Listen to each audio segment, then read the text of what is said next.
नमस्ते विद्यार्थी मित्रांनो, या व्हिडिओमध्ये आपण पाहूयात इयत्ता चौथी विषय परिसर अभ्यास भाग 1 पाठ 22वा वाहतूक व संदेशवहन। विद्यार्थी मित्रांनो, समोर आपल्याला काही चित्र दिसत आहेत। ती आहेत वाहतुकीची साधने। ही साधने तुम्ही कधी प्रत्यक्षात पाहिली आहेत का, किंवा या साधनांचा तुम्ही कधी वापर केला आहे का, हे आपण पाहूयात। पहिलं चित्र आहे बोट। ही बोट समुद्रातून काय करत असते, वाहतूक करत असते। जर समुद्रकिनारी तुम्ही कधी गेला असाल तर तुम्ही ही पाहिलीही असू शकते, किंवा त्यामध्ये तुम्ही बसलाही असू शकता। नंतर चित्र आहे ट्रक। आपण रस्त्यावर नेहमीच ट्रक पाहत असतो। कधीकधी आपलं सामान वाहण्यासाठी सुद्धा याचा आपण वापर करत असतो। नंतर चित्र आहे जेट विमान। हे आकाशातून वाहतूक करत असतं। नंतर आहे अवकाशयान। पृथ्वीवरून अवकाशात जाण्यासाठी याचा वापर केला जातो। खाली चित्र दिलेलं आहे ओझेवाला। अशा व्यक्ती आपण बस स्टँडवर किंवा रेल्वे स्टेशनवर नेहमी पाहत असतो। त्याच्यानंतर आहे गाढव। पूर्वीच्या काळामध्ये गाढवाचा जास्तीत जास्त वापर ओझे वाहण्यासाठी केला जात होता, परंतु आता गाढवाचा वापर फार कमी प्रमाणात केला जातो। नंतर आहे सायकल। सायकलचा वापर तुम्ही प्रत्यक्षात करत असताच, त्यामुळे सायकलबद्दल जास्त काही सांगायला नको। नंतर आहे मोटारसायकल। तुम्ही ती पाहिलेली आहे आणि तुम्ही त्याच्यावरून प्रवासही केलेला आहे। पृथ्वीपासून खूप लांबवर जाण्यासाठी वापरण्यात येणारी साधने ओळखा। त्यांच्या चौकटीत गोल अशी खूण करा। आता आपण पाहिलंच जेट विमान आणि अवकाशयान, ही दोन जी साधनं आहेत ती पृथ्वीपासून लांब जाण्यासाठी याचा वापर केला जातो। उरलेली साधने तुम्ही कधी कुठे पाहिली आहेत का, ती कोणत्या काळात वापरली असावी असे तुम्हाला वाटते, त्याबद्दल तुमच्या मित्रांशी शिक्षकांशी चर्चा करा। वरील कृतीतून तुमच्या असे लक्षात येईल की वेगवेगळ्या काळात आपण वाहतुकीसाठी विविध साधने वापरली आहेत। आपण आता वापरत असलेली साधने पूर्वीच्या वाहतुकीच्या साधनांच्या तुलनेत जास्त वेगवान आणि सुरक्षित आहेत। सांगा पाहू, चित्रांचे निरीक्षण करा। वरील वाहतूक साधनांचा वापर आपण कशासाठी करतो? वर 3 वाहतूक साधने दिली आहेत। एक आहे रेल्वे, दुसरा आहे ट्रक आणि तिसरी आहे बैलगाडी। या साधनांचा वापर आपण प्रवासासाठी आणि सामान वाहून नेण्यासाठी करत असतो। या 3 पैकी मानवाने सुरुवातीस वापरलेले साधन कोणते? तर सुरुवातीस वापरलेले साधन आहे बैलगाडी। 3ही वाहतूक साधनात कोणता भाग समान आहे? तर 3ही वाहतूक साधनांचा जर आपण विचार केला, यांचे निरीक्षण केले, तर या 3ही साधनांसाठी चाकाचा वापर केलेला आपल्याला दिसत आहे। माणूस लाकडी ओंडके व गोलाकार दगड डोंगर उतारावरून घरंगळत जाताना पाहायचा। या निरीक्षणावरून त्याला चाकाची कल्पना सुचली असावी असे मानतात। पूर्वी वस्तू ओढण्यासाठी लाकडी फळ्यांचा वापर केला जायचा। खाली 3 चित्र आहेत पहा, त्यातील पहिलं चित्र पहा, तर हे आदी मानव आहेत, म्हणजे बऱ्याच गोष्टींचा शोध लागण्यापूर्वी मानवाचं राहणीमान असं होतं। तर त्यानं शिकार केली आहे आणि ती ओढून नेण्यासाठी त्यानं कशाचा वापर केला आहे? तर लाकडी ओंडके जोडून फळी तयार केली आहे व तो ओढून नेत आहे। यासाठी जास्त श्रम लागत होते। नंतर या फळ्यांना चाक जोडल्याने वाहतुकीस वेग आला। नंतर काय झालं, तर दुसऱ्या चित्रात पहा, लाकडी ओंडका आहे आणि तो उंचावरून खाली जाताना पाहिल्यानंतर मानवाच्या असे लक्षात आले की याचा वापर केला तर काय होईल, आपलं श्रम कमी होईल व वेग वाढेल। म्हणून त्यानं काय केलं, तर याचा चाक तयार केले व ते चाक लाकडी ओंडक्याला लावून ते ओढायला सुरुवात केली। वेळेची व श्रमाची बचत होऊ लागली। चाकाचा शोध हा माणसाच्या विकासातील एक महत्त्वाचा टप्पा आहे। माहीत आहे का तुम्हाला, आधुनिक काळात वाहतुकीची अत्याधुनिक साधने निर्माण झाली आहेत, परंतु आजही काही भागात वाहतुकीसाठी माणूस व प्राणी यांचा वापर केला जातो। उदाहरणार्थ दुर्गम भागात याक, वाळवंटात उंट, उंचावरती जाण्यासाठी पालखी किंवा डोली वापरतात। पहिलं चित्र आहे ते आहे याक। याचा वापर आपण कुठं करतो तर दुर्गम भागात. बर्फाच्छादित प्रदेशामध्ये वाहतुकीसाठी या प्राण्याचा वापर केला जातो. नंतर आहे उंट. वाळवंटात वाहतुकीसाठी उंटाचा वापर केला जातो. नंतरचं चित्र आहे पालखी किंवा डोली. वरती उंचावरती जर जायचं असेल डोंगरावर किल्ल्यावर तर इथे वाहन जाऊ शकत नाही, म्हणून इथे पालखी किंवा डोली याचा वापर करतात. पाणी, वायू हे प्रवाही पदार्थ आहेत. त्यांच्या वाहतुकीसाठी नळमार्गांचा उपयोग करतात. पाण्याची वाहतूक नळातून पूर्वीपासून केली जाते. खनिज तेल, नैसर्गिक वायू या ज्वलनशील पदार्थांची वाहतूक नळावाटे करणे सुरक्षित आहे. कच्चे तेल हे तेल विहिरीपासून तेल शुद्धीकरण कारखान्यापर्यंत नळामार्गे नेले जाते. तसेच काही भागात शुद्ध केलेले तेल बाजारपेठांकडे सुद्धा नळामार्गे वाहून नेले जाते. काय करावे बरे? मंजित व सलीम यांना डोंगरावरून पाणी आणायचे आहे, परंतु वजन जास्त असल्याने ते त्यांना स्वतःला वाहून आणणे शक्य नाही. खालीलपैकी कोणता पर्याय त्यांनी वापरणे योग्य होईल? 1 घोडा, 2 नळ, 3 पालखी. मंजित व सलीम यांनी नळ या पर्यायाचा वापर करणे योग्य होईल. सांगा पाहू. इथे काही चित्र दिली आहेत. ती चित्र कशाची आहेत पाहूयात. पहिलं चित्र आहे कबूतर. दुसरं आहे दौंडीवाला, म्हणजे दौंडी पिटून एखादी माहिती सांगितली जाते. तिसरं चित्र आहे संदेश देणारा निरोप्या, म्हणजेच दूत. त्याच्यानंतर आहे पोस्टमन, हा पत्राद्वारे संदेश देत असतो. त्याच्यानंतरचं चित्र आहे वर्तमानपत्राचं. खालच्या ओळीत पहा, पहिला आहे रेडिओ, नंतर आहे टेलिव्हिजन, नंतर येतोय संगणक, त्याच्यानंतरचं चित्र आहे मोबाईल आणि त्याच्यानंतर आहे उपग्रह. ह्या सगळ्या साधनांचा वापर संदेशवहनासाठी केला जातो. आपल्या घरात वापरात असलेली संदेशवहनाची कोणती साधने चित्रात दिसत आहेत? तर आहे पत्र येत असतं, वर्तमानपत्र आहे, रेडिओ, टेलिव्हिजन, संगणक, मोबाईल याचा आपण वापर करत असतो. इतर साधनापैकी कोणती संदेशवहन साधने तुम्ही पाहिली आहेत त्याच्याजवळ अशी खूण करा. आत्ता सांगितलेली संदेशवहनाची साधने तुम्ही पाहिलेली आहेत. उर्वरित संदेशवहन साधनांच्या बाबतीत आपल्या शिक्षकांकडून जाणून घ्या. उर्वरित साधने कोणती आहेत? तर पहिलं होतं कबूतर. पूर्वीच्या काळामध्ये कबुतराच्या पायाला चिठ्ठी बांधून निरोप पोहोचवला जायचा. नंतर आहे दवंडी. जर गावामध्ये एखादी सूचना द्यायची असेल तर असा व्यक्ती आवाज करून मोठ्या आवाजामध्ये दवंडी देत असतो. त्याच्यानंतर चित्र आहे दूत आहे. तो एखाद्या राज्याची संदेश दुसऱ्या राज्यात द्यायचा असेल किंवा एका ठिकाणाहून दुसऱ्या ठिकाणी संदेश द्यायचा असेल तर असा दूत पाठवला जायचा. ही सगळी पूर्वीच्या काळी वापरात असणारी संदेशवहनाची साधने आहेत. विविध प्रकारची माहिती मिळवणे किंवा माहिती पोचवणे म्हणजे संदेशवहन. काही शतकापूर्वी कबुतराच्या पायात चिठ्ठी बांधून संदेश पाठवले जायचे. निरोप्याला पाठवून ही संदेशवहन होत असे. त्यानंतरच्या काळात संपर्काच्या साधनात तारेचा व टपाल सेवेचा वापर सुरू झाला. या सर्व सेवा आत्ताच्या तुलनेत खूपच संथ होत्या. अलीकडच्या काळात संदेशवहनासाठी जलद तंत्रांचा वापर केला जातो. संदेशवहनाचा वापर आता सर्वच क्षेत्रात होऊ लागला आहे. रेडिओ, दूरदर्शन, इंटरनेट, मोबाईल फोन इत्यादी संदेशवहनाच्या साधनांद्वारे अनेकांशी सहज संपर्क साधता येतो.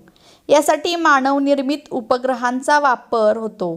वृत्तपत्रे, नियतकालिके, पुस्तके, रेडिओ, दूरदर्शन, इंटरनेट इत्यादी सार्वजनिक संदेशवहनाची साधने आहेत. माहीत आहे का तुम्हाला? सुरुवातीला मानव त्यांचे विचार व भावना व्यक्त करण्यासाठी हातवारे करणे, हावभाव करणे, विविध प्रकारचे आवाज काढणे इत्यादींचा वापर करत असे. त्यानंतर विशिष्ट गोष्टींसाठी विशिष्ट आवाजाचा वापर होऊ लागला. अशा प्रकारे मानवाला स्वर सापडला व भाषेची निर्मिती झाली. भाषेनंतर मानवाने लिपीचा शोध लावला. गुहेतील भिंत, लाकूड यावर तो आपले विचार चित्रांच्या रूपात कोरू लागला. प्राचीन काळी अशा प्रकारे संदेशवहन सुरू झाले. जरा डोके चालवा. खालील उतारा वाचा व पुढील मुद्द्यांची उत्तरे लिहा. अगोदर आपण काय करूयात, उतारा वाचूयात. सुट्टीचा दिवस असल्याने रोहन आज घरीच होता. तो टेलिव्हिजनवरील क्रिकेटचा सामना पाहण्यात दंग होता. तितक्यात दारावरची बेल वाजली. दार उघडले तेव्हा दारात पोस्टमन दिसले. त्यांनी पत्र व काही पुस्तके दिली. मग ते सायकलवरून निघून गेले. ते पत्र आत्याने पाठवले होते. नाताळच्या सुट्टीसाठी आत्या गावाकडे येणार होती.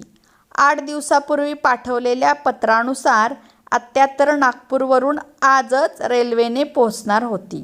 तितक्यात घरातला टेलिफोन खणखणला. आईने टेलिफोन उचलला तर आत्याच बोलू लागली.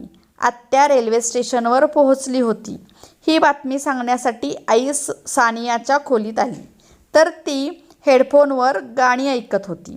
आईने मग दादाला हाक मारली. दादा संगणकावरून त्यांच्या मित्रांशी संवाद करत होता. शेवटी आईने रोहनला सांगितले, रोहन, तुझे बाबा शेताकडे बैलगाडी घेऊन गेले आहेत. त्यांना मोबाईल फोनवरून निरोप दे.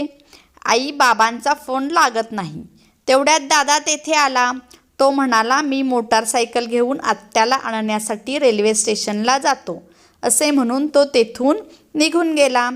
आता आपण जो उतारा वाचला त्यावर त्या प्रश्नांची उत्तरे सोडवूयात. उतार्यातील वाहतुकीची साधने कोणती? यामध्ये वाहतुकीची 4 साधने दिली आहेत. सायकल, रेल्वे, बैलगाडी आणि मोटारसायकल. उतार्यातील संदेश वहनाची साधने कोणती? पत्र, टेलिव्हिजन, टेलिफोन, मोबाईल, संगणक अशी संदेश वहनाची साधने आहेत. या साधनांचा जलद ते संथ असा क्रम लावा. सगळ्यात जलद आहे मोबाईल, नंतर क्रम लागतो संगणक, नंतर टेलिफोन, नंतर टेलिव्हिजन आणि सगळ्यात शेवटी पत्र. त्यापैकी कोणती साधने तुम्ही वापरली आहेत? आपण वापरलेली साधने अशी आहेत: संगणक, मोबाईल, टेलिफोन, टेलिव्हिजन अशी साधने आपण वापरतो. उतार्यामध्ये कोणते साधन चित्राने दाखवलेले नाही? हे साधन कशासाठी वापरतात? उतार्यामध्ये मोबाईल फोन दाखवलेला नाही. हे साधन संदेशवहनासाठी तसेच इतर गोष्टींसाठीही वापर केला जातो. ते आहेत माहिती मिळवण्यासाठी असेल, चित्र पाठवण्यासाठी असेल, किंवा आपण त्याच्यावर एखादं पुस्तकही वाचू शकतो, गाणी ऐकू शकतो, चित्रपट पाहू शकतो. असे विविध मोबाईलचे वापर होत असतात. करून पहा. परिसरातील प्राणी व पक्ष्यांचे निरीक्षण करा. ते एकमेकांशी संपर्क कसे करतात ते पहा. संकट आल्यास, ओळखीचे कोणी दिसल्यास, खाद्य दिसल्यास, जखमी झाल्यास प्राणी पक्षी विशिष्ट आवाज काढतात. ते नीट ऐका. त्या प्राणी पक्षासमोर असे आवाज काढल्यास त्यांच्या प्रतिक्रिया कशा असतात ते पहा. मांजर, कुत्रा, चिमणी, कावळा हे प्राणी व पक्षी विशिष्ट परिस्थितीमध्ये विशिष्ट पद्धतीने आवाज काढतात. इतर प्राणी पक्षीही विविध आवाज काढतात हे तुमच्या लक्षात येईल. याचाच अर्थ असा की प्राणीसुद्धा एकमेकांशी संवाद करत असतात. तेही संदेशाची देवाणघेवाण करत असतात. जरा डोके चालवा. मासे पाण्यात राहतात. ते संदेशवहन कसे करत असतील? सांगा पाहू. सोबतचे चित्र कोणत्या खेळाचे आहे? सोबतचे चित्र आहे जादूगाराचे. चित्रातील माणूस काय करतो आहे? चित्रातील माणूस त्याची जादूची कला दाखवत आहे. असा खेळ तुम्ही तुमच्या परिसरात पाहिला आहे का? असे आणखी कोणकोणते कार्यक्रम तुम्हास माहीत आहेत? त्यांची यादी करा. असे कार्यक्रम आपण कशासाठी पाहतो? असे कार्यक्रम आपण आपले मनोरंजन करण्यासाठी, आपल्याला विविध गोष्टींचे ज्ञान मिळावे यासाठी पाहत असतो. चित्रांचे निरीक्षण करा. दिलेल्या चित्रातील मनोरंजनाचे प्रकार व तुम्ही केलेले यादी जुळते का ते पहा. या सर्वापासून आपले मनोरंजन होत असते. ही सर्व स्थानिक मनोरंजनाची साधने आहेत, कारण हे कार्यक्रम आपल्या समोर होत असतात. आपण ते समक्ष पाहू शकतो. डाव्या हाताचं पहिलं चित्र आहे शाहीर. तो गीतेतून आपल्याला कथा सांगत असतो. उजव्या बाजूचं पहिलं चित्र आहे सिनेमावाला. डाव्या बाजूचं दुसरं चित्र आहे जादूगार. तो जादूच्या वेगवेगळ्या कला आपल्या कार्यक्रमामधून आपल्याला दाखवत असतो. त्याच्यानंतर आहे पथनाट्य. हे समोर नाटक दाखवलं जातं, परंतु हे स्टेजवर न दाखवता एखाद्या रस्त्यावर हे दाखवलं जातं. यातून समाजाचे प्रबोधन केले जाते. नंतर आहे कठपुतलीवाला. तो या बाहुल्यांच्या सहाय्यानं कथा सादर करत असतो. सगळ्यात शेवटचं चित्र आहे विदूषक. तो वेगवेगळ्या कलेद्वारे आपलं मनोरंजन करत असतो. करून पहा. कृती 1. तुमच्या परिसरात कार्यक्रम करण्यासाठी येणारे जादूगार, शाहीर इत्यादी कलाकारांशी बोला. कृती 2. तुमच्या आवडीचा कार्यक्रम दूरदर्शनवर पाहताना त्यातील आवडीच्या कलाकाराशी बोलण्याचा प्रयत्न करा. वरील 2 कृतीमधून तुम्हाला कोणाशी बोलता आले? तर पहिल्या कृतीतील व्यक्तीशी आपण बोलू शकतो. वरील 2 पैकी कोणत्या कृतीतील व्यक्ती तुमच्याशी बोलू शकली नाही? कृती 2 मधील व्यक्ती आपल्याशी बोलू शकली नाही. बोलता न येण्यामागचे कारण काय असेल? तर अशा व्यक्तींशी संपर्क करणे फार कठीण असते. आपण रेडिओ, दूरदर्शन संच, संगणक व प्रोजेक्टर यांचा वापर करतो. त्याद्वारे कार्यक्रम ऐकताना किंवा पाहताना आपले मनोरंजन होते. हे कार्यक्रम दूर कुठेतरी सुरू असतात. तेथे ते चित्रित व ध्वनिमुद्रित करून प्रक्षेपित केले जातात. वरील साधनांचा वापर करून आपण हे कार्यक्रम ऐकू व पाहू शकतो. रेडिओ, दूरदर्शन संच इत्यादी मनोरंजनाची प्रक्षेपण साधने आहेत. जरा डोके चालवा. खाली दिलेल्या मनोरंजनाच्या साधनापैकी कोणते साधन प्रक्षेपण साधनांच्या गटात बसत नाही? रेडिओ, दूरदर्शन, बाहुली नाट्य, सिनेमा. यातील सिनेमा हे प्रक्षेपण साधनांच्या गटात बसत नाही. काय करावे बरे? मीनाला अतिशय महत्त्वाचा संदेश लगेचच परगावी पाठवायचा आहे. त्यासाठी तिने कोणत्या साधनांचा वापर करावा असे तुम्हाला वाटते? त्यासाठी तिने मोबाईल फोनचा वापर करावा. माहीत आहे का तुम्हाला, सध्या मोबाईल फोनचा वापर वाढला आहे. पण आपल्या आवडत्या चिमणीला मोबाईलमधून निघणाऱ्या लहरींचा त्रास होतो. त्यामुळे चिमण्या आपल्या परिसरातून नाहीशा होत आहेत. हे नेहमी लक्षात ठेवा. वाहतुकीची अथवा संदेशवहनाची साधने ही गरजेनुसार वापरण्यासाठी असतात. त्यांचा अतिवापर आपल्यासह सर्व सजीवांसाठी व पर्यावरणासाठी हानिकारक आहे. आपण काय शिकलो? वेगवेगळ्या काळातील वाहतूक साधनांची माहिती घेतली. चाकाचा शोध किती महत्त्वाचा आहे हे समजून घेतले. वेगवेगळ्या काळातील संदेशवहनाची साधने जाणून घेतली. मनोरंजनाची स्थानिक व प्रक्षेपित साधने समजून घेतली. अशा प्रकारे या व्हिडिओमध्ये आपण वाहतूक व संदेशवहन हा पाठ अभ्यासला. धन्यवाद मुलांनो.